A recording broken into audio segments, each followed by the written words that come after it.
Buenas tardes, el día de hoy mi compañera Mariana y yo les platicaremos cómo se forma el tubo intestinal y las cavidades corporales.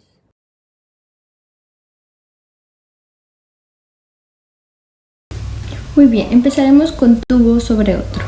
Con el término de un tubo sobre otro, hacemos referencia a los dos tubos que se formarán.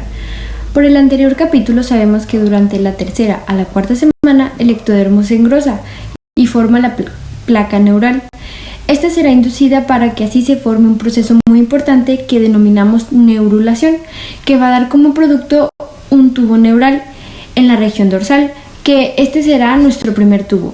Y casi simultáneamente el endodermo formará su principal derivado, que es el tubo intestinal en la región ventral. Como ya sabemos, al final de la tercera semana el mesodermo va a proliferar y va a diferenciarse en tres partes. La que nos importa para hablar de cavidades corporales va a ser la lateral, porque la placa lateral va a participar en la cavidad corporal a dividirse en dos capas. La primera va a ser la parietal o la somática y esta va a estar adyacente al ectodermo. Juntos se van a denominar somatopleura. Ahora, la segunda capa va a ser la visceral o la esplácnica. Esta va a estar adyacente al mesodermo y juntos se van a denominar esplagmopleura. Al espacio entre estas dos capas lo vamos a denominar cavidad corporal primitiva.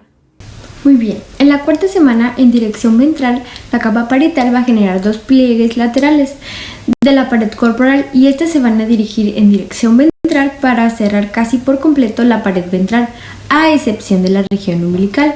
Estos pliegues se forman por la capa parietal, el ectodermo suprayacente y por células del somita que migran a esta capa.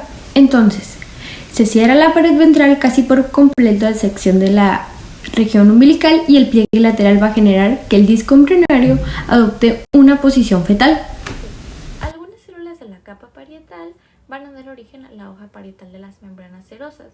Estas van a recubrir la cavidad peritoneal, pleural y pericárdica. De igual manera, algunas células de la capa visceral van a dar origen a la hoja visceral de las membranas serosas y estas van a recubrir a los órganos abdominales, pulmones y corazón. Estas dos hojas se van a fusionar para dar origen al mesenterio dorsal, el cual va a tener como principal función fijar a la pared posterior del cuerpo el tubo intestinal. Este mesenterio dorsal se va a extender desde el límite caudal, desde el intestino anterior hasta el extremo terminal del posterior. Como tenemos mesenterio dorsal, también tenemos al mesenterio ventral.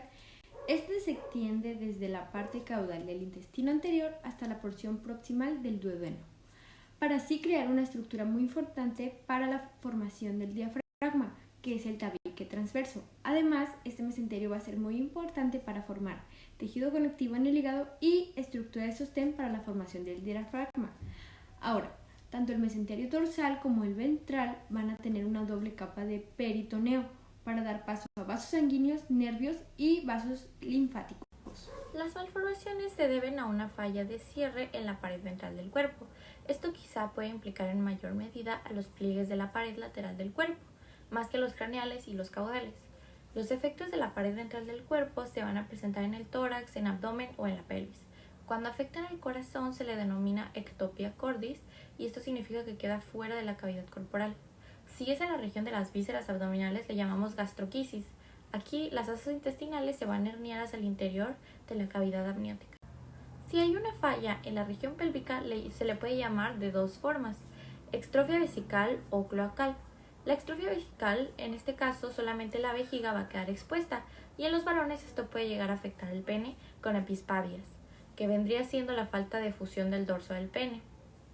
La extrofia cloacal, también se va a llamar así cuando está expuesta la vejiga y el recto.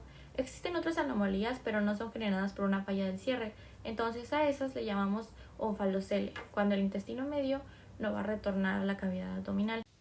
Diafragma y cavidad torácica. El mesodermo visceral que rodea el corazón va a generar lo que es el tabique transverso ubicado entre la cavidad torácica y el pedúnculo del saco vitelino. Pero este tabique no separa por completo las dos cavidades, todo lo contrario, deja aberturas denominadas conductos pericardio-peritoneales. Y cuando las yemas pulmonares comienzan a crecer, van a dirigirse a estos conductos, pero va a llegar un momento que va a extenderse tanto que el diámetro de los conductos es insuficiente. Por lo tanto, se expanden en dirección dorsal, lateral y ventral, y en estas dos últimas direcciones ocurren detrás de los pliegues El mesodermo va a pleuropericárdicos. producir dos componentes, la pared definitiva del tórax y las membranas pleuropericárdicas. Las membranas pleuropericárdicas son extensiones de los pliegues pleuropericárdicos y estas van a albergar tanto venas cardinales comunes y nervios frénicos. Las dos membranas pleuropericárdicas se van a fusionar una con otra y también con la raíz de los pulmones. Esto va a generar dos estructuras. La primera va a ser la cavidad pericárdica definitiva, que será muy importante para el sistema circulatorio, y también las dos cavidades pleurales. Formación del diafragma. Lo primero que vamos a tener para la formación del diafragma son los conductos pericardioperitoneales. Estos conductos se van a cerrar parcialmente en forma de media luna, que se les conoce como pliegues pleuroperitoneales.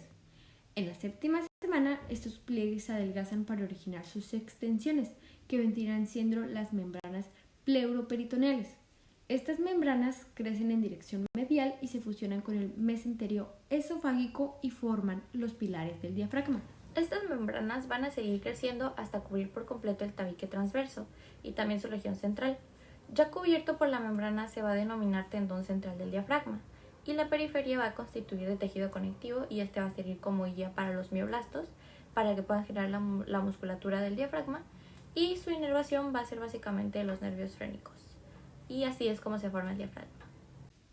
Hernias diafragmáticas. Las más frecuentes son las congénitas. Se cree que las razones principales de estas hernias son debido a una falta de longitud del intestino anterior o cuando las células musculares fallan en migrar.